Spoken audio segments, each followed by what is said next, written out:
আজকের আলোচনার বিষয় হচ্ছে কিয়ামতের ভয়াবহতা, খুব গুরুত্বপূর্ণ বিষয়। এরশাদ হচ্ছে ওয়াত্তাকু, তোমরা ভয় করো, ইয়াওমান, ওই দিনটাকে, তুরজাউনা ফিহি ইলাল্লাহ, যেই দিনের মধ্যে সবাইকে আল্লাহর কাছে ফিরে যাওয়া লাগবে। ওই দিন কিয়ামতের দিন। কোন দিন? সুম্মা তুওয়াফা কুল্লু নাফসিম মা কাসাবাত ওয়া হুম লা ইউজলামুন, প্রতিটি মানুষকে তার উজরাত, পারিশ্রমিক, তার যে অর্জনকৃত বিষয়, এগুলো তাকে পঙ্খানু দেওয়া হবে, কারো উপরে জুলুম করা হবে না। কারণ জুলুম যে করে সে আল্লাহর মামলার আসামি হয়ে যায়।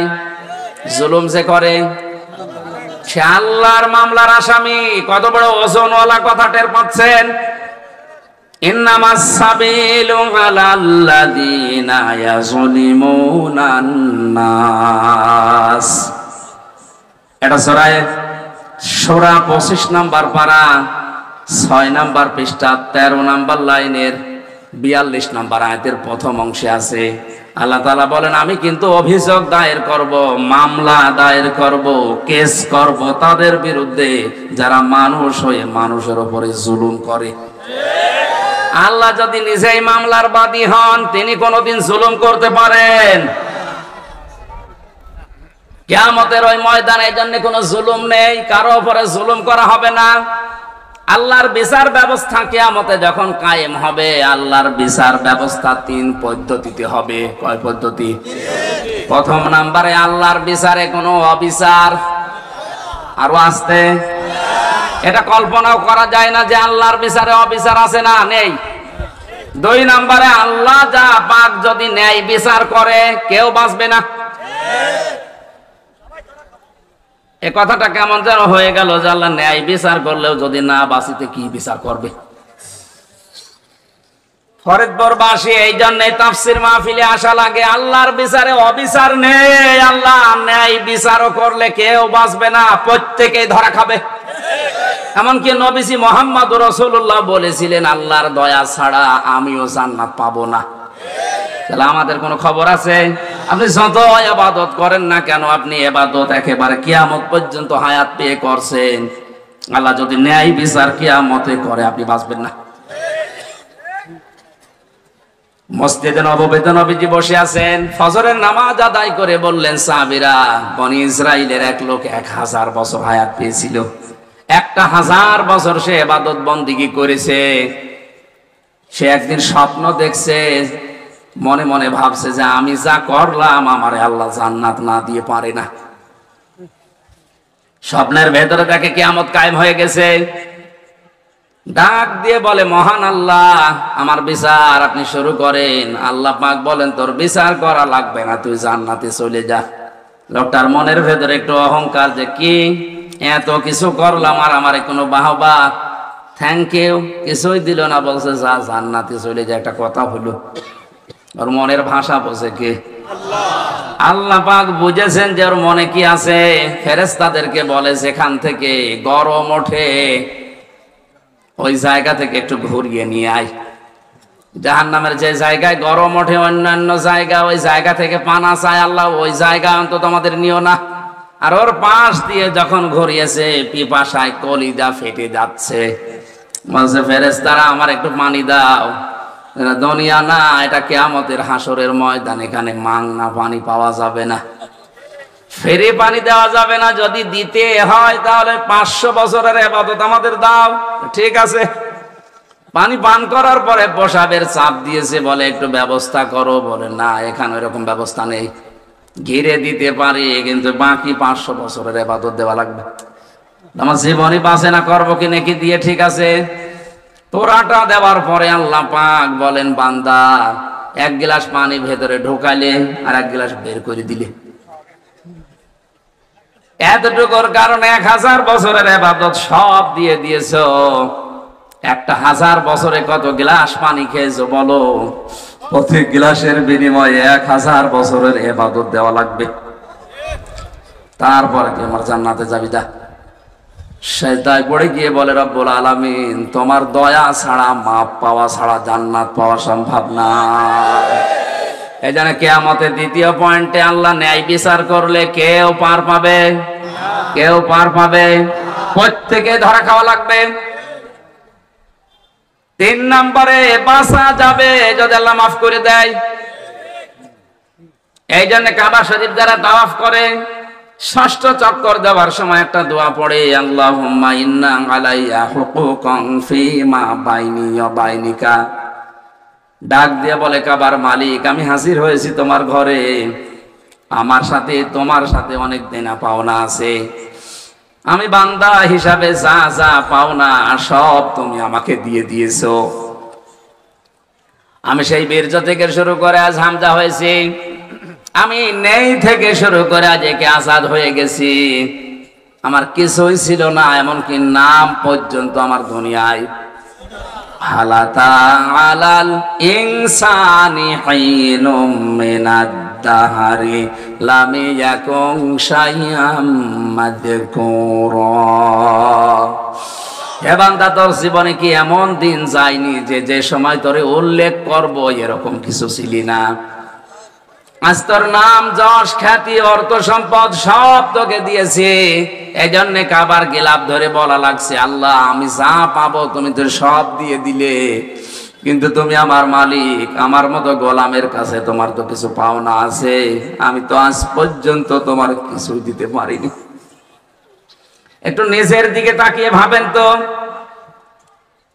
এই মুহূর্তে যদি আপনি মারা যান, এখনই যদি আল্লাহ আপনাকে সামনে দাঁড় করিয়ে বলে, বেটা তোর সব কিছু আমি দিয়েছিলাম, তুই যে আমার গোলাম ছিলি, আমারে কি দিয়েছিস বল দেখি, তুই যতটুকু দিলি সবই তো ভ্রান্ত, একটাও মেলে না, সব ত্রুটি দিয়ে ভরা। সাহাবীরা এই কারণে কাঁদতেন, আমাদের তো কান্না আসে না, কারণ আমরা ওই সেন্সে নেই। খলিফাতুল মুসলিমিন হযরতে ওমরের জীবনী পড়েছিলাম, তার সন্তানটা ভর্তি করলেন মাদ্রাসায়। হযরতে আলী ওই সময় প্রধান বিচারপতি, তিনিও তার সন্তানকে ভর্তি করলেন মাদ্রাসায়। হোসাইন বারবার কলম ফেলে দিচ্ছিলেন, বারবার বলে আব্দুল্লাহ তুলে দাও। একবার, দুইবার, 3 বার তুলে দেওয়ার পরে প্রেসিডেন্টের ছেলে তো রেগে গেছে, বারবার কলম তুলে দেব, আমি কি তোমার চাকর? হযরতে হোসাইন বলে, তুমি তো শুধু চাকর না, খাদেম না, তুমি খাদেমের বাচ্চা, খাদেম। বাবার কাছে গিয়ে বলে, আব্বা আমি আর মাদ্রাসায় পড়বো না, হোসাইন আমাকে সহ তোমাকেও গালি দিয়েছে, ও বলেছে আমি নাকি খাদেমের বাচ্চা, খাদেম। হযরত ওমর বিচক্ষণ ছিলেন, ডাক দিয়ে বলে, সন্তান বিচার আমি জমার দিন করব। খুতবা দিচ্ছিলেন ইমাম হিসাবে, হঠাৎ তিনি দাঁড়িয়ে বললেন, হোসাইন আমার কাছে আসো, তুমি কি কালকে ক্লাসে আমার ছেলেটাকে খাদেমের বাচ্চা, খাদেম বলে গালি দিয়েছো? বলে হ্যাঁ দিয়েছি। কেন দিলে? হযরত হোসাইন বলে, খলিফা আপনি বুকে হাত দিয়ে বলেন তো, আপনি কি আমার নানার খাদেম ছিলেন না?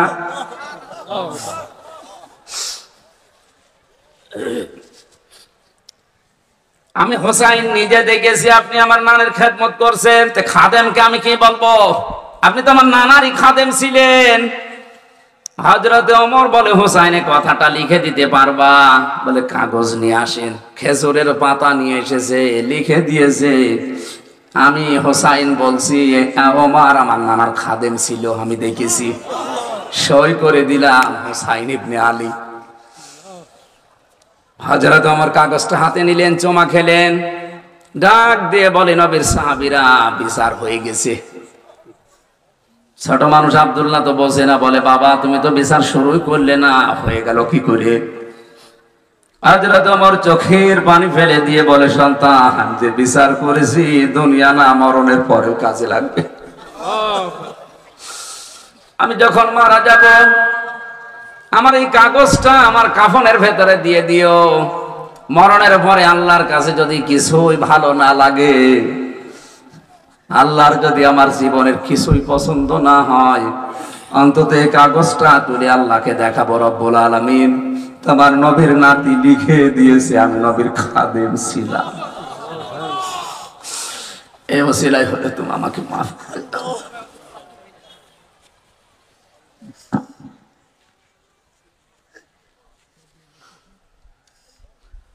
ও বাংলার মুসলমানেরা, আমরা আছি কম দুনিয়ায়, কম ধান্দায়, তারাও তো মানুষই ছিল।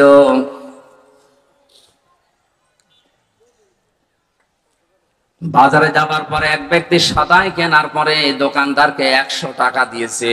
টাকা উলট পালট করে বলছে, ভাই এ টাকা চলে না, অচল, আপনি নিয়ে যান, অন্য সময় দেবেন। যেই বলেছে অচল, ও গিয়েছে অজ্ঞান হয়ে। লোকজন ওকে হুঁশ ফিরিয়ে বলে, কি দোকানদার আপনাকে মেরেছে? বলে না, আপনি অজ্ঞান হয়ে গেলেন কেন? লোকটা বলে, আমি অজ্ঞান হয়েছি এই কারণে টাকাটা দেওয়ার পরে উলট পালট করে দেখে ওর মাঝখানে যে দাগটা থাকা দরকার ওইটা নেই, এটা জাল টাকা। আমারে বলছে এটা অচল, চলে না, অন্য সময় দিয়ে যাবেন।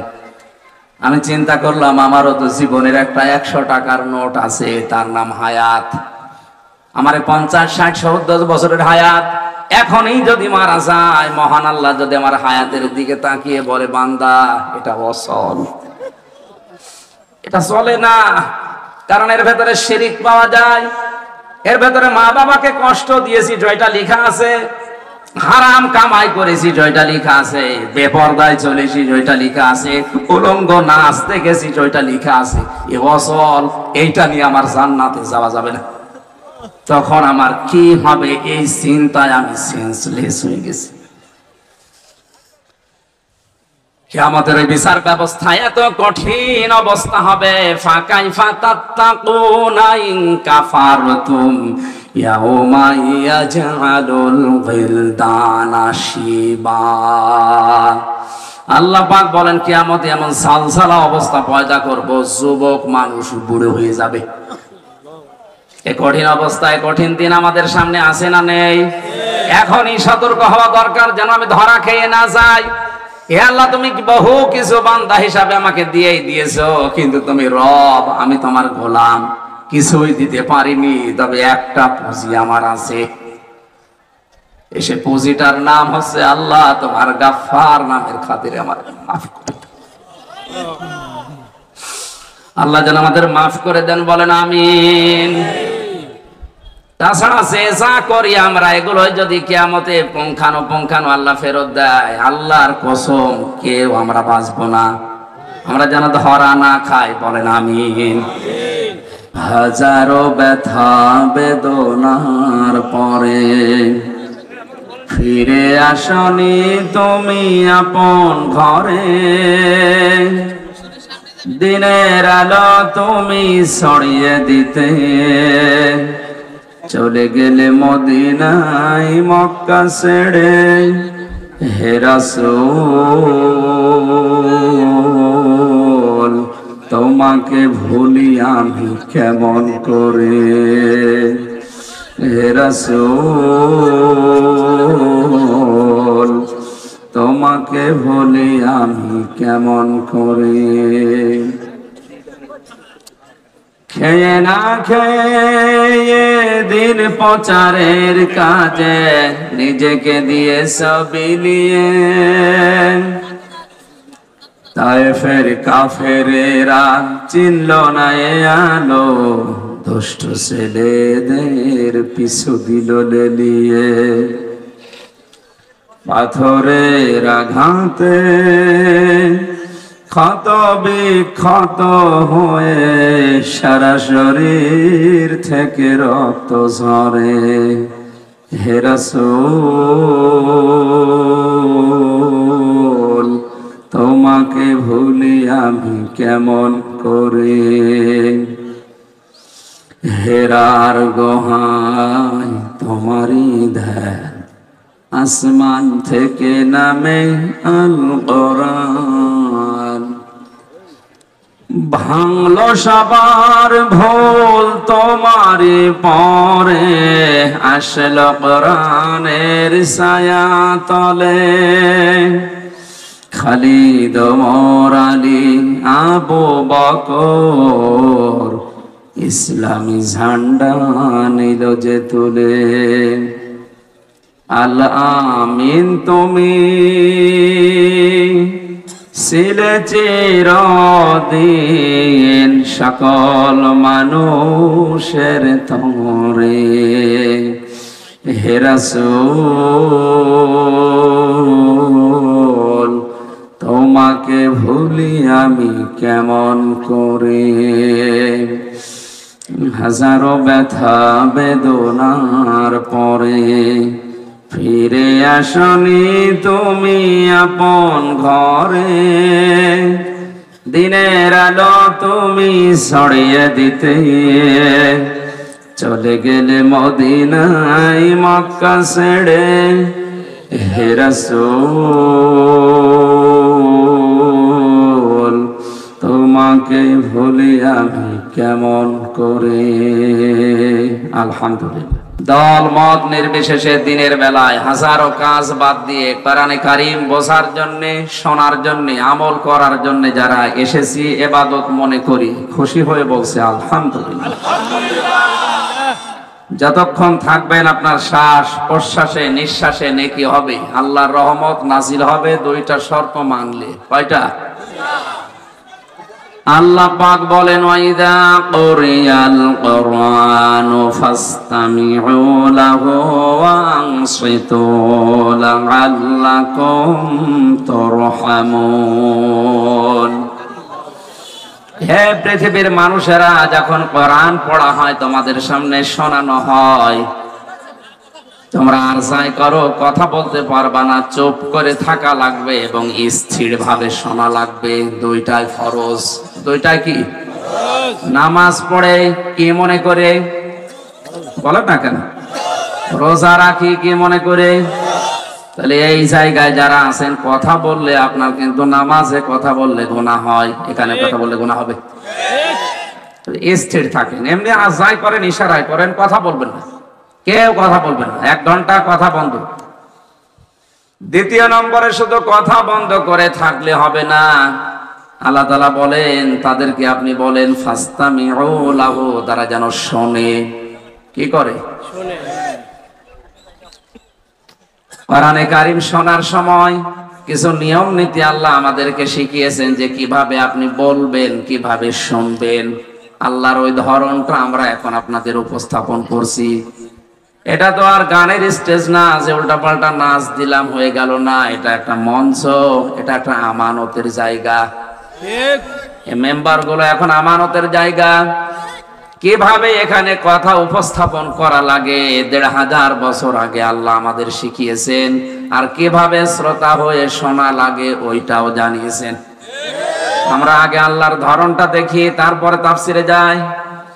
আল্লাহ পাক বলেন কিতাবুন উনজিলা ইলাইকা ফালা ইয়াকুন ফি সাদরিকা হারাজুম মিনহু লিতুনযিরা বিহি ওয়া যিকরা লিল মুমিনিন। বলেন আল্লাহু আকবার। সূরা আরাফের 2 নম্বর আয়াতে আল্লাহ জানিয়েছেন, যখন আপনাকে কিতাবটা আমি দিয়েছি, এটা দিয়ে মানুষদেরকে সতর্ক করবেন। কি করবেন? এই সতর্ক করার সময় আপনার মনের ভেতরে যেন কোনো ভয়, ভীতি, দ্বিধা, দ্বন্দ্ব, সংশয়, সন্দেহ এইগুলো কাজ না করে। তাহলে কোরআন যারা উপস্থাপন করবে, মানুষের সামনে সতর্ক করবে, তাদের উচিত হচ্ছে কোনো ভয় সামনে না রাখা। হারাজন শব্দের ব্যাখ্যা আমি তাফসিরে পেয়েছি 2টা। 1 নম্বরে, হে নবী আপনি যখন কোরআন দিয়ে সতর্ক বাণী উচ্চারণ করবেন মানুষের সামনে, অনেক মানুষ আপনার সামনে এমন বসে থাকবে যারা কোরআনের ওই বক্তব্যকে সঠিকভাবে না বোঝার কারণে রাজনীতি মনে করে মন খারাপ করবে। এটা এখন এই দেশে নেই, এদেশে এখন এটাই বেশি। নাকি আমি আয়াত বানালাম? সূরা আরাফের 2 নম্বর আয়াত। এই যে হাফেজ বসে আছে, আল্লাহ পাক বলেন শুধু একটা না, 2 নম্বরে আপনি যখন কোরআনে কারীমের তাফসীর করবেন, তাফসীর মানে খুলে ফেলা। তাফসীর মানে খুলে ফেলা। আবরণ দিয়ে ঢাকা আছে, আবরণ ফেলে দেওয়া। অনেক মানুষ অনেক কিছু দিয়ে ঢাকনা দিয়ে আছে, পরিবার, সমাজ আর রাষ্ট্রে। তাফসীর করলে এগুলো খুলে যাবে। আবহমান কাল থেকে অনেকে অনেক কিছু ইবাদত মনে করে পালন করে আসছে। নবী আপনি যখন কোরআনের ব্যাখ্যা, বিশ্লেষণ, তাফসীর করবেন, তখন ওইগুলো তো টিকবে না। যারা আপনাকে নিয়ে এসেছিল দাওয়াত দিয়ে, ওই মানুষগুলো এখন আপনার প্রতি মন খারাপ করবে যে আমি কি করতে নিয়ে আসলাম। এই জন্য হারাজন দিয়েছেন, আপনার মনে যেন এরকম কোন ভয় ভীতি লালসা কাজ না করে। যিকরা লিল মুমিনিন, কোরআন আমার মুমিন বান্দা বান্দীদের জন্য উপদেশ। বলেন সুবহানাল্লাহ। আমরা যে দুইটা পেয়েছি, এক নম্বরে কোরআনের ব্যাখ্যা না বোঝার কারণে মন খারাপ করে, এরকম মানুষের দেশে এখন ফরিদপুরবাসী কোরআনের কোন শব্দ যদি কেউ বোঝার জন্য মন মানসিকতা 100 ভাগ দিয়ে চেষ্টা করে, যদি নাও বোঝে তাও 500 রাকাত নফল নামাজের সওয়াব হয়। দেখেন তো কত মানুষ চেষ্টা করছে বোঝার, আর আপনি কথা বলেন। আল্লাহ রাব্বুল আলামিন বলেন, হে নবী, এ কারণে আপনাকে কোরআন যখন আপনি তাফসীর করবেন এই দুইটা বিষয় খেয়াল রাখবেন। আবহমান কাল থেকে অনেক নিয়ম নীতি মানুষ ধর্ম মনে করে পালন করে, কিন্তু আসলে ওইটা ধর্মের নামে অধর্ম। কোরআনের তাফসীর করলে এগুলো টিকবে না। আমি একটা বলছি, প্রায় 34টা আমি পেয়েছি, একটা বলছি, দেখেন মেলে কিনা। বলবো ওয়ালিল্লাহিল আসমাউল হুসনা ফাদউহু বিহা ওয়া যারুল্লাযীনা ইউলহিদুনা ফি আসমাই। 34টার ভেতরে আমার ছোট দৃষ্টিতে এই প্রথমটা। এই আল্লাহ বলেন আমার অনেক নাম আছে, এটা সূরা আরাফের আয়াত 181 নাম্বার। আমার অনেক সুন্দর সুন্দর নাম আছে, যে নামে পারো তোমরা আমাকে ডাকো, কিন্তু সাবধান যারা ইলহাদ করে তাদের সাথে আমার নাম তোমরা ডেকো না। এই আয়াতটা কোরআনে আছে না নেই? আল্লাহর নাম আছে প্রায় 5000-এর উপরে। আমরা অনেকে 99টা জানি, কায়দার পেছনে আছে এইটাই অনেকে জানি। মহান আল্লাহর নাম আছে 5000-এর উপরে। যে নাম ধরে ডাকেন অসুবিধা নেই, উনি ডাক শুনবে। কিন্তু সাবধান বাণী দিয়েছেন, যারা আল্লাহর নাম উলট পালট করে ফেলে, আল্লাহর নাম কেটে সেটে বাদ দেয়, আল্লাহর নামকে ইলহাদ করে পরিবর্ধন করে ডাকে, তাদের সাথে তোমরা ডাকবা না।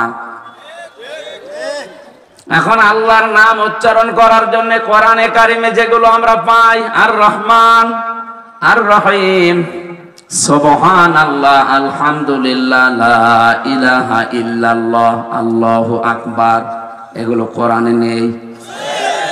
আল্লাহ জানিয়ে দিলেন আমাকে এভাবে ডাকো, কিন্তু আমার নাম যেন উল্টা পাল্টা করো না, আমার নাম কাটছাট করে বাদ দিও না। আজ যারা আল্লাহ আল্লাহ জিকির করার পাশাপাশি হু হু করে, এটা কি কাটছাট হয়েছে না হয় নাই? এদের নামের সাথে নাম বলে ডাকা জায়েজ নেই। দুনিয়ায় 3টা গোনার নাম আমি পেয়েছি, গোনা একটা, কিন্তু শাস্তি হবে ডবল। তার ভেতরে এটা একটা। যারা আল্লাহকে ডাকে পাশাপাশি অন্য কাউকে জুড়ে দেয়, এটা সূরা ফুরকানে আছে 19 নাম্বার পারা 4 নাম্বার পৃষ্ঠা 14 নাম্বার লাইনের মাঝে আছে, মাআল্লাহি ইলাহান আখার। এই যে মাআল্লাহ, আল্লাহর সাথে অন্য কাউকে ওরা জুড়ে দেয়। কত মানুষ আজ আল্লাহর নামের পাশাপাশি ইয়া আলী বাবা, খাজা বাবা, দয়াল বাবা বলে ডাকতেছে। এমনকি রাসূলুল্লাহর নামেও জিকির বানিয়েছে, ইয়া রাসূলুল্লাহ, ইয়া রাসূলুল্লাহ। এটা হারাম। রাসূলের নামে কোনো জিকির নেই, রাসূলের নামে আছে দরুদ। বলেন বলেন, রাসূলের নামে জিকির আল্লাহ। সাফ কথা বলছি, আল্লাহর সাথে যারা অন্য কাউকে জুড়ে ডাকছেন তাদের সাথে ডাকা নিষেধ। আমার মনে হয় আচ্ছা যদি বাংলাদেশে মেনে নেয়, এ দেশের অনেক দরবার এমনি উঠে যাবে। এ জেলা থেকে শুরু হবে।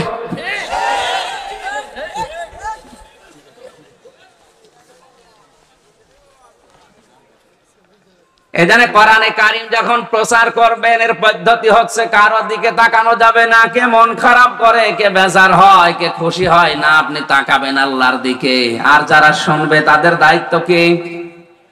وأنزلنا إليك الذكر لتبين للناس ما نزل إليهم ولعلهم يتفكرون।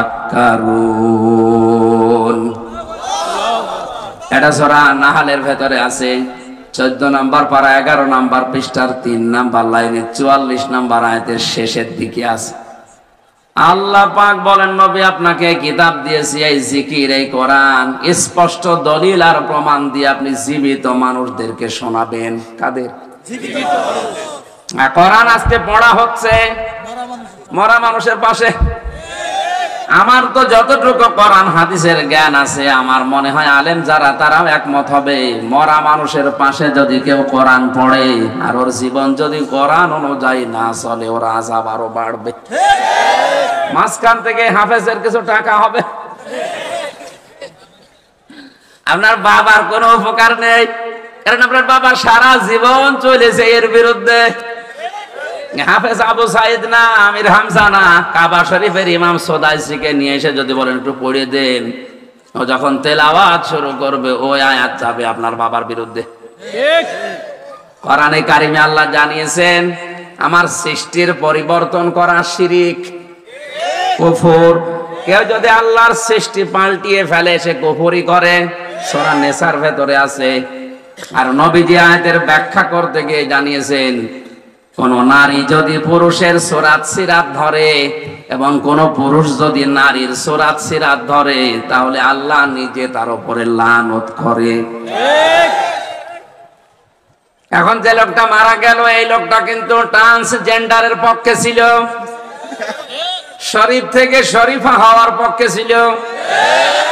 সকালে উনি শরীফ, বিকালে বলছে না আমার শরীফা শরীফা লাগছে। আপনি হন, অসুবিধা নেই, কিন্তু এটা যদি রাষ্ট্রীয়ভাবে কায়েম হয়ে যায়, সিলেবাসে তো এখন আছে ঠিক 7 বইতে, কিন্তু এটা যদি রাষ্ট্রীয়ভাবে কায়েম করে ফেলে কি হবে আপনি টের পাচ্ছেন। সকালবেলা বেটা শরীফ ছিল, বিকালে নিজে নিজেই বলছে আমি শরীফা, এখন আমার মহিলা হোস্টেলে সিট দেওয়া লাগবে, বাধ্য হয়ে দেওয়া লাগবে, কারণ এটা রাষ্ট্রীয় আইন। অথচ ওই হোস্টেলে আপনার মেয়ে আছে, আপনার বোন আছে, কথা বলছে না। ও শরীফা যতই দাবি করুক, মাল কি? ও শয়তান যতই দাবি করুক আমি শরীফা, ও মাল কি? ওরা যদি থাকতে দেন আপনার বোন ঠিক থাকবে, আপনার মেয়ে, আপনার ফুফু, কয়েকদিন পরে তো জারজ হবে। কোথায় যাচ্ছে টের পাচ্ছেন? অত এর পক্ষে ছিল আয়াত যখন আপনি পড়বেন, ইউসিকুমুল্লাহু ফি আওলাদিকুম লিয-যাকারি মিসলু হাযিল উনসায়াইন। হাফেজ তো অবশ্যই আয়াত পড়বে না, পড়বে না? তেলাওয়াত করতে করতে আয়াতে যখন আসবে, ফেরেশতা গোতা দিয়ে বলবে, বেটা তোর তো এই আয়াত জীবনে ছিল না। আমার মনে হয় পাগলকে যদি বলা হয় ভাই সাগর নাড়া বেরাও, বলে আমার মনে ছিল না। ফেরেশতাদের যদিও মনে ছিল না, আপনি এর দিয়ে মনে করিয়ে দিচ্ছেন, ওর আযাব আরো বাড়বে। মাঝখান থেকে এর উপকার হচ্ছে। এই যে যারা বিভিন্ন জায়গায় মিলাদ পড়েন, মিলাদ দেন, আজ পর্যন্ত আপনি শুনেছেন, দেখেছেন যে কোনো হাফেজের বাড়ি, কোনো মাওলানার বাড়ি মিলাদ হয়? কারণ জানে যথাযথ কোনো লাভ নেই, কারণ বানানো।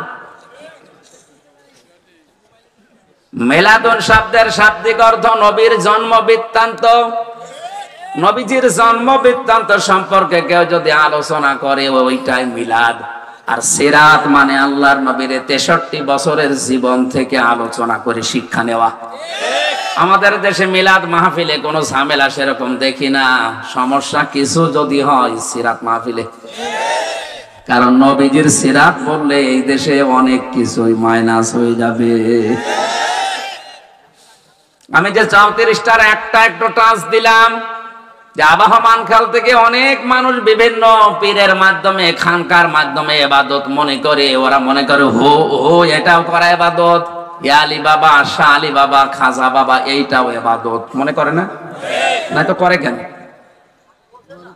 না এত কিছু আপনি বুঝতেছেন, আরে সহজ বিষয় বোঝেন না মানে? এই আয়াতটা আপনি 10 বার শুনবেন, দরকার হয় বুঝবেন না মানে?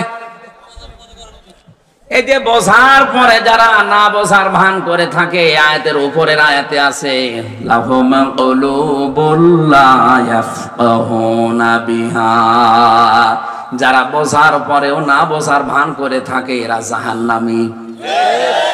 এই আয়াতের আগের আয়াতে এই শব্দটা আছে ওয়ালাকাদ যারানা লি জাহান্নামা কাসীরাম মিনাল জিন্নি ওয়াল ইনস লাহুম কুলুবুল লা ইয়াফকাহুনা বিহা। সূরা আরাফ 9 নাম্বার পারা 13 নাম্বার পৃষ্ঠার প্রথম নাম্বার লাইনের 179 নাম্বার আয়াত। আল্লাহ পাক বলেন, আমি বহু জিন আর মানুষকে জাহান্নামে দেব, এই জন্যই বানিয়েছি। 3টা গুণ যাদের ভেতরে পাওয়া যায় তারা চির জাহান্নামী। 1 নম্বরে যাদের বিবেক আছে, জ্ঞান আছে, মগজ আছে, হৃদয় আছে, কিন্তু চিন্তা নেই। এই পরমানন্দপুর বাজারে তেলের কেজি মনে করেন 120 টাকা, ফরিদপুরে 115 টাকা। এই 5 টাকা বাঁচাতে আপনি হেঁটে হলেও ওখানে চলে যাচ্ছেন। এটা তো ভালোই বুঝতেছেন, সহজ কথাগুলো আপনার বুঝে আসে না, আপনি শিরিক করছেন। অনেক মানুষ এদেশে ছড়িয়েছে যে আমি জানি না তাই মানি না, আল্লাহ মাফ করে দেবে, তোর শাস্তি ডবল হবে। তুই জানিস না কেন? এটা তোর অপরাধ। জানার এত মাধ্যম দুনিয়াতে, তাও তুমি জানো না। আজকের মাধ্যম তৈরি করেছে ইব্রাহিম ভাই জানার জন্যে না লোক দেখানোর জন্যে? জানার জন্যই তো আমি বলছি। সুতরাং আবাহমান কাল থেকে যারা ইবাদত মনে করে এগুলো পালন করে আসছে, আপনি এই মুহূর্তে থেমে যান, বাদ দিন, ওটা ইবাদত না। আপনি তো শুনলেন কোরআনের সূরা আরাফের আয়াত দিয়ে সূরা নিসার আয়াত দিয়ে একটাও মিলছে না। এরপরেও যদি না বোঝার ভান করে কেউ ওগুলো করতেই থাকে, আল্লাহ নিজে দায়িত্ব নিয়ে তাকে হেদায়েতের রাস্তায় যদিও থাকে ওরে ঠেলা মেরে ফেলে দেবে। এই যে ধাক্কা দিয়ে ফেলে দেবে, এটা তো আমি বানালাম? হ্যাঁ, তিরমিজি শরীফের হাদিস, নবীজি বলেন মানিত্তাবাল হুদা বিগাইরিল কোরআন আদাল্লাহুল্লাহ। এখানে আলেম নেই? কই আলেম কই? আমি কিন্তু এটা কঠিন প্রশ্ন, এটা তো আর আলেম না, এটা হাফেজ। আলেম যারা আছেন যদি থাকেন আপনি মিলিয়ে দরকার তার কাছে জিজ্ঞাসা করেন। শব্দটা নবী দল্লা ইয়াদিল্লু দিতে পারতেন, তাহলে বাংলা অর্থ দাঁড়াতো আপনি নিজেই নিজেকে গোমরা বানিয়ে ফেলেছেন। কিন্তু আদাল্লা ইয়াদিল্লু বাবে ইফআল, এই বাপ থেকে আসার কারণে শব্দের অর্থ বাংলায় দাঁড়িয়েছে। আপনি হয়তো ভালো হবার নিয়তেই কোনো জায়গায় গিয়েছিলেন যে হেদায়েত পাবেন, কিন্তু সেখানে কোরআন ছিল না, কোরআনের নিয়ম নীতি সেখানে চলে না। এজন্য আল্লাহ রাগ করে আপনাকে হেদায়েতের রাস্তা থেকে ফেলে দেবে। 48,000 পীরের দরবার এই দেশে এখন। আমার তো যতটুকু বাস্তবতায় আমি দেখেছি, হাতে গোনা কয়েকটা দরবার বাদ দিয়ে অধিকাংশ দরবারে কোরআনের নিয়ম নীতি চলে না। হ্যাঁ চলে, ওখানে ওর বাপ দাদার নিয়ম, ওর বাবা এই বলেছে ওইটাই মানে। এই যে বাবা বলেছে, দাদা বলেছে, বুজুর্গ বলেছে, এইটাই মানে। এটা স্বভাব কাফেরদের, এটা যে স্বভাব কাফেরদের, এটা আমি বানালাম। সূরা মায়েদা 7 নাম্বার পারার 4 নাম্বার পৃষ্ঠার প্রথম নাম্বার লাইনের 104 নাম্বার আয়াত। এটা ভালো করে মিলাবেন। বাইরে যে যদি গীবত করেন আপনার কিন্তু সব খুলে ফেলা হবে। وَإِذَا قِيلَ لَهُمْ تَعَالَوْا إِلَى مَا أَنزَلَ اللَّهُ وَإِلَى الرَّسُولِ قَالُوا حَسْبُنَا مَا وَجَدْنَا عَلَيْهِ آبَاءَنَا। আল্লাহ পাক বলেন, হে নবী আপনি যখন ওদেরকে বলবেন এই ফরিদপুরবাসী আসো আল্লাহর বিধানের দিকে, রাসূলের আদর্শের দিকে, আপনি দেখবেন অনেক মানুষ এমন কথা বলবে, ক্বালু বহু বচন, হাসবুনা আমাদের জন্য যথেষ্ট, মা ওয়াজাদনা যা আমরা পেয়েছি, আলাইহি আবানা আমাদের পূর্বপুরুষ বাপ দাদা মুরব্বি এদের কাছে যা পেয়েছি ওইটাই যথেষ্ট, আপনারটা লাগবে না। নবীজিকে এই কথা বলতো ওই সময়। কাফেররা। কারা? এখন বলছে কারা? কথা বলেন না কেন? কোরআন শরীফ আপনি চোখ দিয়ে গলিয়ে দেবেন। এই যে দেখেন, ওরা কাফেররা বলতো আপনার কথা আমরা শুনবো না, আমরা বাপ দাদা মুরব্বী আমার পীর সাহেব এদের কাছে যা পেয়েছি ওইটাই যথেষ্ট, আমাদের পূর্বপুরুষরা সঠিক পথেই ছিল, আপনার কথা মানি না। আপনি কোরআন পড়ে পড়ে শোনানে ওরা এই কথা বলবে। আমার তো মনে হচ্ছে ১৫০০ বছর পরে কাফেরদের ওই কথা অনেক মুসলমান এখন বলছে। আওয়ালাউ কানা, সাবধান, আওয়ালাউ কানা বাউহুম লা ইয়ালামুনা শাইআও ওয়া লা ইয়াহতাদুন। আল্লাহ আফসোস করে বলছেন, এই মানুষগুলোর পূর্বপুরুষ বাপ দাদা মুরব্বী এরা যদিও হেদায়েতের উপরে ছিল না, এরা কিছু জানতো না, এরপরে এরা অন্ধভাবে ওদেরকেই মেনে চলবে। ১৫০০ বছর পরে আল্লাহর এই কথাটা এখন একেবারে খাপের খাপ মিলে যাচ্ছে। তাহলে আমাদের লাগবে না যা আমাদের বাবা আমাদের পীর সাহেব দিয়েছে ওইটাই যথেষ্ট, এই কথা বলে কাফেররা। কারা? আপনি কি কাফের? আপনাকে আমি কোরআন হাত ধরে ধরে শিখিয়ে দিচ্ছি। আজ হাজারো মানুষ, আমার যতটুকু ধারণা, পীর সাহেব বাংলাদেশে ৪৮,০০০-এর উপরে লেখাপড়া জানা, কোরআনের জ্ঞান হাদিসের জ্ঞান জানার মতো হাতে গোনা ৫-৬টা আছে। বাকি যতগুলো দরবার খুলে ব্যবসা চালাচ্ছে ওর পেটে বম মেরে। বলেন তো যে ইসলামী অর্থনীতিতে যাকাত ভিত্তিক অর্থনীতি কায়েম করতে হলে যে ৮টা পয়েন্ট লাগে একটু বলেন তো, ও কিয়ামতের আগে বলতে পারবে না। নামাজ ভাঙ্গার কারণ ১৯টা, ওরে জিজ্ঞাসা করেন তো। রোজা রাখার পরে ও রোজা ভেঙে যায় না ভাঙে না? ওযু করলে ওযু ভেঙে যায় কয় কারণে? বলেন বলেন। নামাজ ভাঙে কয় কারণে? ঈমান ভাঙে 10 কারণে। ঈমানও যে ভেঙে যায়, মানুষের ঈমান নষ্ট হয়ে যায়, এটা অনেকে জানেই না। আমি এই যে পয়েন্টগুলো একটু বলছি, যাদের খাতা কলম আছে হয় লিখে নেন, না মোবাইলে একটু তোলেন, দেখেন তো মেলে কিনা। খুব গুরুত্বপূর্ণ বিষয়, কারণ নামাজ পড়তে গেলে ওযু করা লাগে, আর 7টা কারণ পাওয়া গেলে ওযু ভেঙে যায়। নামাজ পড়তে গেলে 19টা কারণের একটাও পেলে নামাজ ভেঙে যায়। আপনি যতই সুন্দর করে নামাজ পড়েন, নামাজ আর বলেন বলেন। রোজা ভাঙার কারণ আছে, হজ ভেঙে যাওয়ার কারণ আছে। আমাদের আসল পুঁজি যেটা ঈমান, ঈমান ভাঙারও আরো জোরে। প্রত্যেকটার পেছনে কোরআনের আয়াত দলিল আছে, হাদিস আছে। আমি শুধু পয়েন্টগুলো বলছি, যেহেতু আলোচনা আজকে এটা না, এই 17 তারিখ নাকি একটা মাহফিল আছে না, 9 তারিখে, ওখানে ঈমান ভাঙার কারণগুলো আমি কোরআন আর হাদিস দিয়ে বিস্তারিত বলবো, শুধু পয়েন্টটা বলছি। ঈমান ভাঙার কারণ 10টা। সূরা জুমারের 65 নম্বরে আয়াতে প্রথমটা আছে, কেউ যদি শিরিক করে ওর ঈমান ভেঙে যায়। 2 নম্বরে কেউ যদি কুফরি করে তার ঈমান ভেঙে যায়। 3 নম্বরে কেউ যদি মুনাফিকি করে, উপরে ঠিকঠাক ভেতরে সদরঘাট, নিফাক। সব ধর্মকে যারা সমান মনে করে এদের ঈমান ভেঙে যায়।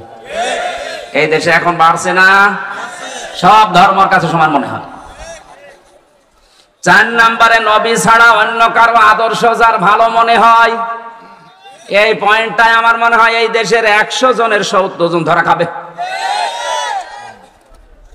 কয়েকদিন আগে একটা জরিপ পেয়েছিলাম, এই দেশে বিশ্ব নবীকে একমাত্র আদর্শ মেনে চলে 100 জনের মাত্র 14 জন। 100 জনের 14 জন বাদ দিলে থাকে কত? কথা বলে দেখেন, আমি তো 70 বলেছি, আর আরো বাড়ানো লাগবে। 4 নম্বর, এটা নবী ছাড়া অন্য কাউকে কেউ যদি আদর্শ মনে করে ওর ঈমান ভেঙে যায়। আর আদর্শ মনে করা না, 100 ভাগ মেনে চলছে। খালি যোগ্যতা থাকলে আপনার ঈমান থাকবে। 5 নম্বরে, আল্লাহর বিধানকে যদি কারো ভালো না লাগে, এটা সূরা মুহাম্মদের 9 নম্বর আয়াতের ব্যাখ্যায় আছে। আল্লাহর বিধান মানি না এমন না, কারো যদি অপছন্দ হয়, কারো যদি ভালো না লাগে আল্লাহর বিধান, ওর ঈমান কি হয়? ভেঙে যায়। 6 নম্বরে, আল্লাহর দ্বীনের বিধানকে কেউ যদি কটাক্ষ করে, খারাপ মন্তব্য করে, এই দেশে এখন এটা আরো বেড়ে গেছে। 7 নম্বরে, যারা জাদু করে, এখানে হারুত মারুতের কাহিনী আছে কোরআনে কারিমে, তাফসীর আমি ওই দিন 9 তারিখে দেখবো ইনশাআল্লাহ। 8 নম্বরে মুসলমানদের বিরুদ্ধে যারা ষড়যন্ত্র করে। সূরা বুরুজের ভেতরে আয়াতটা আছে, সূরা আহজাবে আছে। 9 নম্বরে কাউকে ইসলামের ঊর্ধ্বে যদি কেউ মনে করে তার ঈমান ভেঙে যায়। কোরআনে ছিল সূরা তাওবায় আছে, ওয়া কালিমাতুল্লাহি হিয়াল উলিয়া, তোমরা যেখানেই থাকো আল্লাহর কালিমাকে উপরে রাখবা। এখন এই দেশে নেই আল্লাহর কালিমা, এখন আর ঘরে অফিসে উপরে থাকে না, উপরে অন্য কেউ আছে। তাহলে আপনার ঈমান আছে বলেন? আপনি উপরে লিখে রাখতে পারেন না দেওয়ালের পেছনে যে আল্লাহু আকবার, লা ইলাহা ইল্লাল্লাহ, এই শব্দগুলো লিখে রাখতে পারেন না? কোন কারণে আপনি ওই জায়গায় আপনার মাকে, বাবাকে, ছেলেকে টাঙিয়ে রেখেছেন বলেন? এখানে কি বললাম? 9 নম্বরে কাউকে ইসলামের ঊর্ধ্বে যদি কেউ মনে করে সে তার ঈমান নষ্ট করে ফেলেছে। আর ঈমানই যদি না থাকে আপনার নামাজ কাজে দেবে। 10 নম্বরটা ঝামেলা, এটা বলার দরকার নেই। এটা সূরা সেজদার 22 নম্বর আয়াতে আছে, ইসলামের কোন বিধানকে কেউ যদি ঘৃণা করে তার ঈমান সঙ্গে সঙ্গে নষ্ট হয়ে যায়। নারী পুরুষের সমান অধিকার আল্লাহ দিয়েছে। যে আয়াত পড়লাম সূরা নিসার 11 নম্বর আয়াত, এক পুরুষ যদি 2 টাকা পায়, মেয়ে পাবে 1 টাকা, সেটা সমান করার জন্য অনেকে উঠে পড়ে লেগেছে। আবার দাবিও করে আমি মুসলমান, তুই তো কাফেরের চাইতে খারাপ। কোরআনে কারীম যারা শুনতে এসেছেন তাদেরকে আল্লাহ দায়িত্ব দিয়েছেন, হে নবী আপনি জীবিত মানুষদের সামনে পড়বেন, আর যারা শুনতে আসবে তাদের দায়িত্ব হচ্ছে এই কথাগুলো শোনার পরে বাড়ি যেয়ে তারা চিন্তা ভাবনা করবে। করবেন তো? আজকের আলোচনার বিষয় হচ্ছে কিয়ামতের ভয়াবহতা, খুব গুরুত্বপূর্ণ বিষয়। জবান খুলে কোরআনের সোনালী আয়াত পড়েন, আউযু বিল্লাহি মিনাশ শাইতানির রাজিম, বিসমিল্লাহির রহমানির রহিম,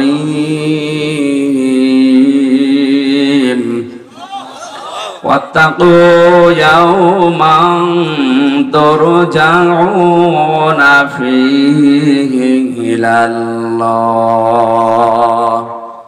সুম্মা তুওয়াফফা কুল্লু নাফসিন মা কাসাবাত ওয়া হুম লা ইউযলামুন। সূরা বাকারা 281 নম্বর আয়াত। 286টা আয়াত আছে, 40টা রুকু আছে, মাত্র একটা আয়াত পড়েছি। কয়টা? এরশাদ হচ্ছে ওয়াত্তাকু, তোমরা ভয় করো, ইয়াওমান, ওই দিনটাকে, তুরজাউনা ফীহি ইলাল্লাহ, যেই দিনের মধ্যে সবাইকে আল্লাহর কাছে ফিরে যাওয়া লাগবে। ওই দিন কিয়ামতের দিন। কোন দিন? সুম্মা তুওয়াফফা কুল্লু নাফসিন মা কাসাবাত ওয়া হুম লা ইউযলামুন, প্রতিটি মানুষকে তার উজরাত, পারিশ্রমিক, তার যে অর্জনকৃত বিষয় এগুলো তাকে পঙ্খানু দেওয়া হবে, কারো উপরে জুলুম করা হবে না। কারণ জুলুম যে করে সে আল্লাহর মামলার আসামি হয়ে যায়।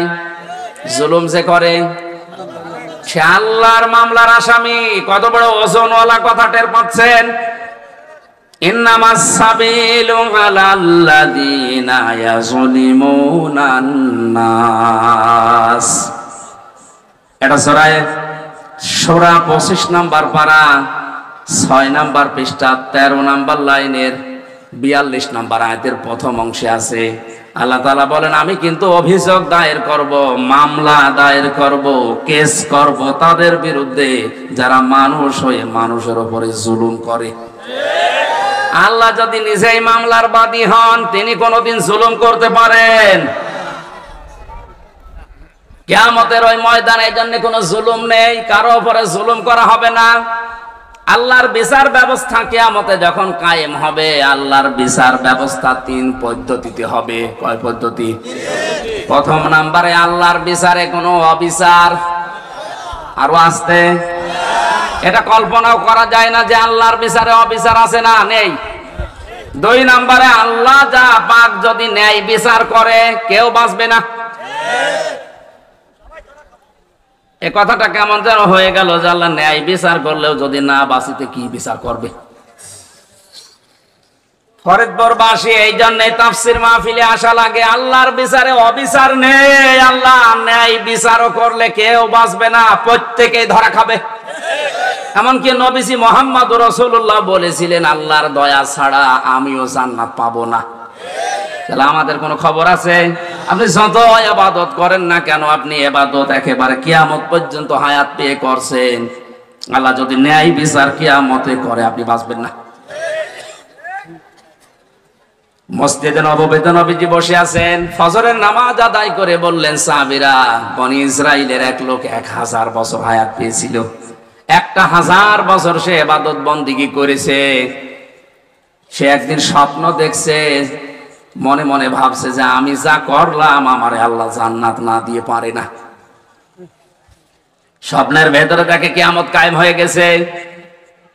ডাক দিয়ে বলে, মহান আল্লাহ, আমার বিচার আপনি শুরু করেন। আল্লাহ পাক বলেন, তোর বিচার করা লাগবে না, তুই জান্নাতে চলে যা। লোকটার মনের ভেতরে একটু অহংকার, যে কি এত কিছু করলাম আর আমারে কোনো বাহবা থ্যাংক ইউ কিছুই দিল না, বলছে যা জান্নাতে চলে যা। একটা কথা হলো, ওর মনের ভাষা বোঝে কে? আল্লাহ পাক বুঝেছেন যে ওর মনে কি আছে। ফেরেশতাদেরকে বলে, যেখান থেকে গরম ওঠে ওই জায়গা থেকে একটু ঘুরিয়ে নিয়ে আয়। জাহান্নামের যে জায়গায় গরম ওঠে অন্যান্য জায়গা, ওই জায়গা থেকে পানা চায় আল্লাহ, ওই জায়গা অন্তত আমাদের নিও না। আর ওর পাশ দিয়ে যখন ঘুরিয়েছে, পিপাসায় কলিজা ফেটে যাচ্ছে, বলছে ফেরেশতারা আমার একটু পানি দাও। দুনিয়া না, এটা কিয়ামতের হাসরের ময়দান, এখানে মাংনা পানি পাওয়া যাবে না, ফেরি পানি দেওয়া যাবে না। যদি দিতে হয় তাহলে 500 বছরের ইবাদত আমাদের দাও। ঠিক আছে।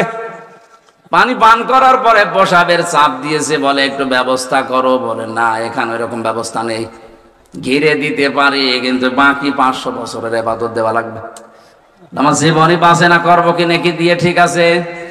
পুরাটা দেওয়ার পরে আল্লাহ পাক বলেন, বান্দা 1 গ্লাস পানি ভেতরে ঢোকালে আর 1 গ্লাস বের করে দিলে, এতটুকুর কারণে 1000 বছরের ইবাদত সব দিয়ে দিয়েছো। 1000 বছরে কত গ্লাস পানি খেয়েছো বলো? প্রতি গ্লাসের বিনিময়ে 1000 বছরের ইবাদত দেওয়া লাগবে। তারপরে কি আমার জান্নাতে যাবি? যা। সেজদায় পড়ে গিয়ে বলে, রব্বুল আলামিন, তোমার দয়া ছাড়া, মাপ পাওয়া ছাড়া জান্নাত পাওয়া সম্ভব না। এই জন্য কিয়ামতের দ্বিতীয় পয়েন্টে আল্লাহ ন্যায় বিচার করলে কেউ পার পাবে, কেউ পার পাবে, প্রত্যেকে ধরা খাওয়া লাগবে। 3 নম্বরে বাঁচা যাবে যদি আল্লাহ মাফ করে দেয়।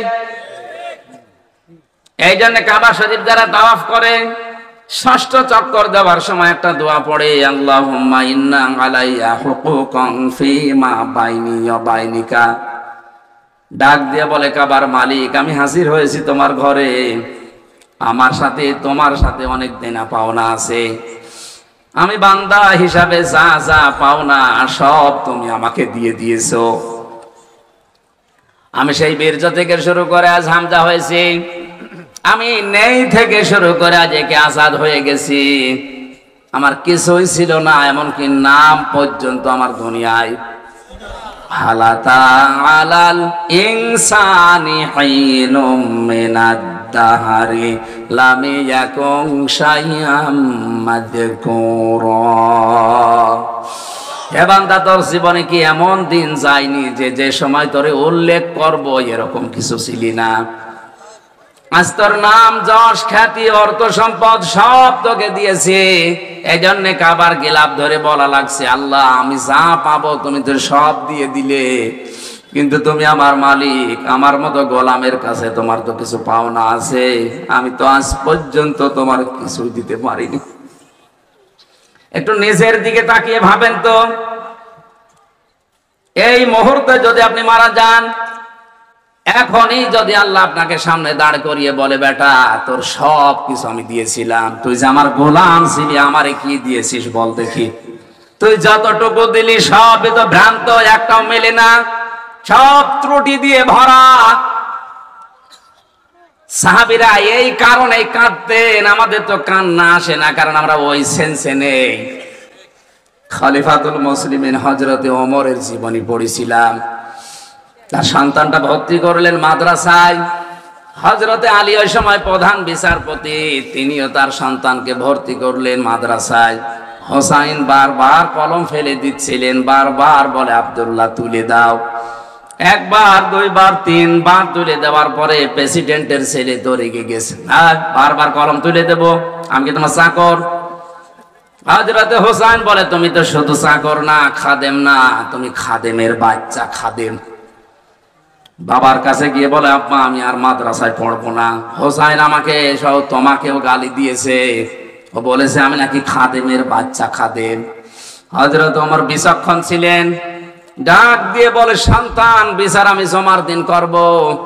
খুতবা দিচ্ছিলেন ইমাম হিসাবে, হঠাৎ তিনি দাঁড়িয়ে বললেন হোসাইন আমার কাছে আসো। তুমি কি কালকে ক্লাসে আমার ছেলেটাকে খাদেমের বাচ্চা, খাদেম বলে গালি দিয়েছো? বলে হ্যাঁ দিয়েছি। কেন দিলে? হযরত হোসাইন বলে খলিফা আপনি বুকে হাত দিয়ে বলেন তো আপনি কি আমার নানার খাদেম ছিলেন না?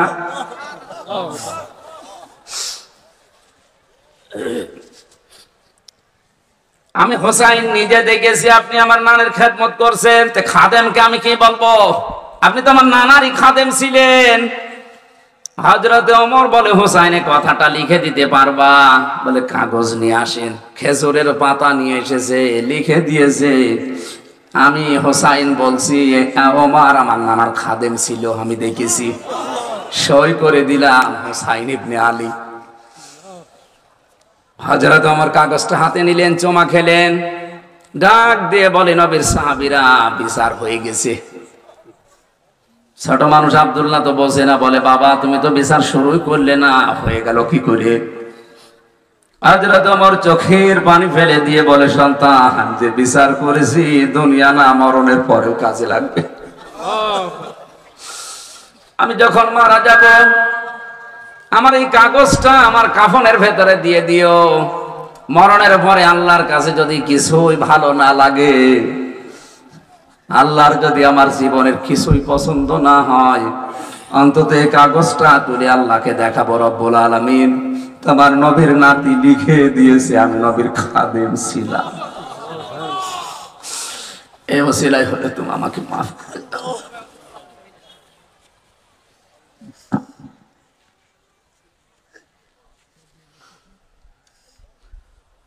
বাংলার মুসলমানেরা আমরা আছি কম দুনিয়ায়, কম ধান্দায়, তারাও তো মানুষই ছিল।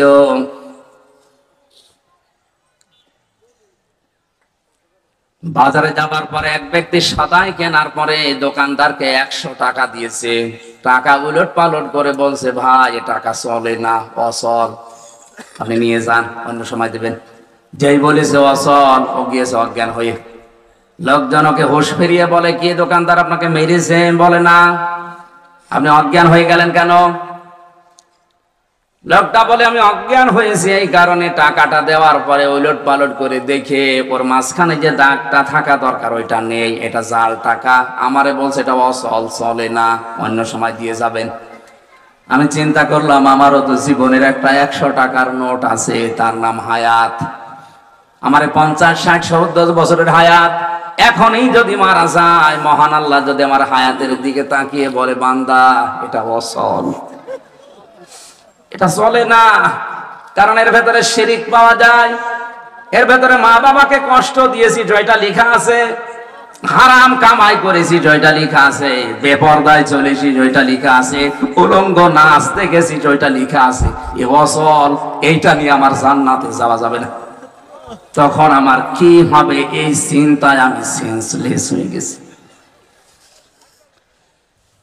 কিয়ামতের বিচার ব্যবস্থা এত কঠিন অবস্থা হবে। ফাকাইফা তাত্তাকুনা ইন কাফারতুম ইয়াউমা ইয়াজআলুল বিলদানা শিবা। আল্লাহ পাক বলেন কিয়ামতে এমন সালসালা অবস্থা পয়দা করব, যুবক মানুষ বুড়ো হয়ে যাবে। এই কঠিন অবস্থায় কঠিন দিন আমাদের সামনে আছে না নেই? এখনই সতর্ক হওয়া দরকার যেন আমি ধরা খেয়ে না যাই। হে আল্লাহ, তুমি বহু কিছু বান্দা হিসাবে আমাকে দিয়েই দিয়েছো, কিন্তু তুমি রব, আমি তোমার গোলাম, কিছুই দিতে পারিনি। তবে একটা পুঁজি আমার আছে, এসে পুঁজিটার নাম হচ্ছে আল্লাহ, তোমার গাফফার নামের খাতিরে আমার মাফ করে দাও। আল্লাহ যেন আমাদের মাফ করে দেন, বলেন আমিন। তাছাড়া যে যা করি আমরা, এগুলো যদি কিয়ামতে পুঙ্খানো আল্লাহ ফেরত দেয়, আল্লাহর কসম কেউ আমরা বাঁচবো না। আমরা যেন ধরা না খাই, বলেন আমিন। সবচাইতে বড় কঠিন বিষয় হচ্ছে জুলুম থেকে নিজেকে বাঁচিয়ে রাখা আর মাজলুমের বরদোয়া থেকে নিজেকে বাঁচানো। যে হাদিসটা পড়েছিলাম, বিশ্ব নবী বলেছেন, ইত্তাকি দাওয়াতাল মাজলুম ফাইন্নাহা লাইসা বাইনাহু ওয়া বাইনাল্লাহি হিজাব। মুসলিম শরীফের হাদিস। হে পৃথিবীর মানুষেরা, মজলুমের বরদোয়া থেকে বেঁচে থাকবা। হয়তো তামাম দুনিয়ার মালিক হয়ে গেছো, কিন্তু মজলুমের বরদোয়া থেকে তুমি নিজেকে বাঁচাওনি। তোমার ধ্বংস হতে বেশি সময় লাগবে না। মজলুমের বরদোয়া আর আল্লাহর মাঝে কোনো পর্দা হিসাব থাকে না। অথচ এইটাই বাংলাদেশে এখন বেশি হচ্ছে। আমরা সবাই কম বেশি এখন মজলুম। কথা বলো না কেন? এই যে স্টেজটা, এই যে মঞ্চ, এই যে মেম্বার, এটার একটা আমানত আছে। আমানতটা আমি সঠিকভাবে ডেলিভারি আজ দিতে পারি না, আমি মজলুম হয়ে আছি। যারা শুনবে তারা শুনতেও এভাবে পারে না, ওরাও মজলুম হয়ে আছে। কথা বলা আমার অধিকার, এই অধিকার থেকে যারা বঞ্চিত করে রাখে এরা জালেম, আর যারা বঞ্চিত হয় এরা মাজলুম। এই জন্য মাজলুমের বরদোয়া থেকে বঞ্চিত নিজেকে মুক্ত রাখা দরকার। সম্মানিত মা বোনেরা, আপনার জন্য ওয়াজ হচ্ছে, তামাম দুনিয়া যদি আপনাকে ভালো বলে, আপনার স্বামী যদি জায়েজ কোনো কারণে আপনার উপরে নারাজ থাকে, আপনার জানাজা পড়াও জায়েজ নেই। নবীজি তার নিজের মেয়েকে ডাক দিয়ে বলতেন, ফাতেমা, খুব ভালোবাসি তোমাকে, কিন্তু সাবধান, জামাইয়ের কাছে আসো। যদি কোনো জায়েজ কারণে আমার জামাই আলী মন খারাপ করে ফেলে, যদি তাকে রাজি খুশি করতে না পারো, ওই অবস্থায় মারা যাও, আমি নবী তোমার বাবা হয়ে বলছি, তোমার জানাজায় আমি হাজির হব না। আজ বাংলার বাবা যারা, এরা যদি মেয়েদেরকে এই শিক্ষাটা দিতে পারতো, কোন বাড়িতে ডিভোর্স হতো না, স্বামীর মনে দুঃখ দিত না। আরো মেয়েকে যাওয়ার সময় ফসলা যে কিছু হলে তুই চলে আসবি, তোর অন্য জায়গায় বিয়ে দেবো। আপনি এক মেয়ে বিয়ে দেবেন কয় জায়গায়?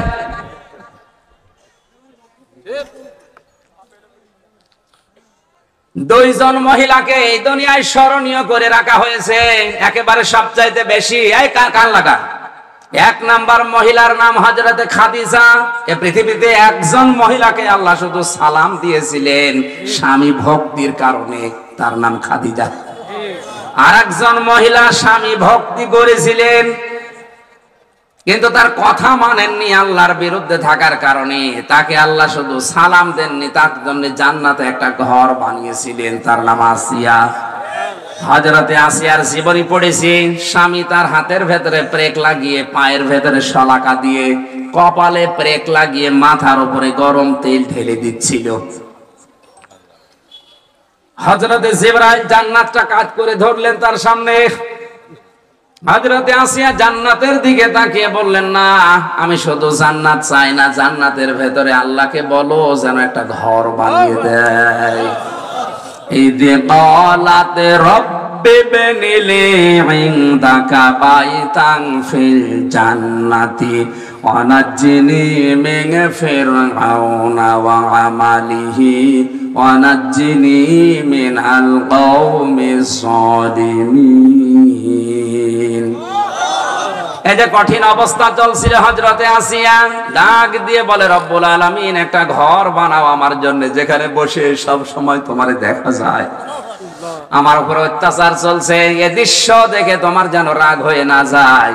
তুমি আমার স্বামীর অত্যাচার থেকে আমাকে বাঁচাও, কিন্তু আমার স্বামীর উপরে গজব দিও না। ফরিদপুরের মা বোনেরা, কথা বললেই ওরা মনে করে আমাদের বিরুদ্ধে বলছে। আমি আপনাকে ভালোবাসি, আপনাকে বাঁচাতে চাই, এই জন্য বলছি। আপনি হয়তো নামাজ পড়েন, রোজা রাখেন, কালো বোরকা পরেন, কথায় কথায় স্বামীর মনে দুঃখ দেন, খোটা দেন, এমন এমন আচরণ করেন যেন সে কষ্ট পায়। আল্লাহর কসম, আপনাকে জান্নাত না জান্নাতের ঘ্রাণ আল্লাহ শোকাবে না। আপনার স্বামী কি ফেরাউনের চাইতেও জানোয়ার ছিল? কথা বলেন না কেন? এত বড় জানোয়ার ফেরাউন, এর মতো স্বামী দুনিয়া নিজের স্ত্রীর হাতে ব্রেক লাগিয়েছে খালি ঈমানের কারণে। আপনি নামাজ পড়তে গেলেও কি মাথায় গরম তেল ঢেলে দেয়? এত বড় কঠিন স্বামী তো আপনার না। হ্যাঁ, হয়তো একটু একটু অন্যদিকে লাইন করে, তাই অবশ্য ঠিক না। পরকীয়া প্রেমে যারা আছেন থামেন। স্ত্রীরা একটু উদার হবেন, আপনার স্বামীকে কন্ট্রোল করেন। আপনি নিজের থেকে যদি একটু উদারতা দেখান, যা আল্লাহ দিয়েছে উজাড় করে দেন, জীবনেও অন্য জায়গায় লাইন করতে পারবে না। এমনি ওর শরীর চলে না, ও হাড় বাল দিয়ে ঠিকই আছে। ও যদি লাইন করে এটা মিথ্যা কথা। এই স্বামী স্ত্রীদের কাছ থেকে সঠিক রেসপন্স না পাওয়ার কারণে হাজারো মানুষ পরকীয়া প্রেমে লিপ্ত। আর এইগুলো করার কারণে সংসারে অশান্তি হয়, শেষ পর্যন্ত বউ মেরে ফেলে। আর এইরকম আসামি এখন জেলখানায় বেশি। এই 3 বছরের ভেতরে আমি দেখেছি বউ মারা মানুষই বেশি। 30 বছর জেল খাটতেছে একটা বউ মেরে। এজন্য এর উপরে ওখান থেকে টুকি টুকি রেখেছিলাম, বাইরে এসে 2টা বই লিখেছি। একটা দাম্পত্য জীবনে স্বামী স্ত্রীর যে সমস্যা, কলহ এবং তার সমাধান কি করে করা লাগবে। হঠাৎ করে না বুঝে আপনি বউটা মেরে ফেললেন, 30 বছর জেলে থাকা লাগবে, এরপরে ফাঁসি দিয়ে দেবেন, তাও এক ঘরের ভেতরে। আপনি এমনি পাগল হয়ে যাবেন। খুব সাবধানে। পারিবারিক জীবনে এই সমস্যাটা সারা দেশে একই অবস্থা। রব্বানা যালামনা আনফুসানা ওয়া ইল্লাম তাগফির লানা ওয়া তারহামনা লানাকুনান্না মিনাল খাসিরিন। রব্বুল আলামিন, দিনের বেলায় হাজারো কাজ বাদ দিয়ে তোমার বান্দা বান্দিরা এখানে বসে আছে। যতটুকু শুনেছি আমল করার তৌফিক দাও। সওয়াব যদি দিয়ে থাকো কোটি কোটি করে বাড়িয়ে দাও। কিয়ামতের দিন সুপারিশ করে জান্নাতে নিয়ে যাবে, নবীর রওজায় দিয়ে দাও। মা বাপ যারা হারিয়ে ফেলেছে, আমাদের মা বাপকে মাফ করো। কত মানুষ অসুস্থ, দোয়া চেয়েছে আজকে, আল্লাহ তুমি তাদেরকে শেফায়ে কামিলা আজেলা দান করো। রব্বুল আলামিন, মুক্ত জীবনে যখন ফিরিয়ে দিয়েছো, তুমি আমার কণ্ঠটা আগের অবস্থায় ফিরিয়ে দাও, আমার শরীরকে স্বাভাবিক করে দাও। আল্লাহ, বহু কষ্ট করে কথা বলা লাগছে, মেহেরবানি করে তুমি আমার কণ্ঠটা ভিক্ষা দাও। সম্মানিত মা বোনদেরকে খাদিজার মতো, আয়েশার মতো বানিয়ে দাও। অনেকের রোগ শোক আছে, তুমি শেফা দিয়ে দাও। মাহফিলের সম্মানিত সভাপতিকে কবুল করো। প্রধান অতিথি আমাদের এমপি সাহেব একে আজাদ সাহেবকে কবুল করো। আমার ইব্রাহিম ভাই সহ নাম না জানা যত মানুষ এই মাহফিলের জন্য শ্রম দিয়েছে, আল্লাহ তুমি তো দেখেছো কে কি করেছে, তার দিকে তোমার রহমত ওইভাবে এগিয়ে দাও। আল্লাহুম্মা লা তারুদ্দানা খায়বিন। আল্লাহ, আমার শরীরের দিকে তাকিয়ে আমি শেষ করে দিলাম। আগামীতে এই মাহফিলটা বিশাল আকারে তুমি কবুল করে নিও।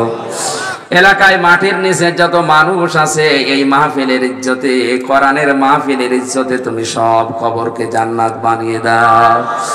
আলহামদুলিল্লাহি রাব্বিল আলামিন।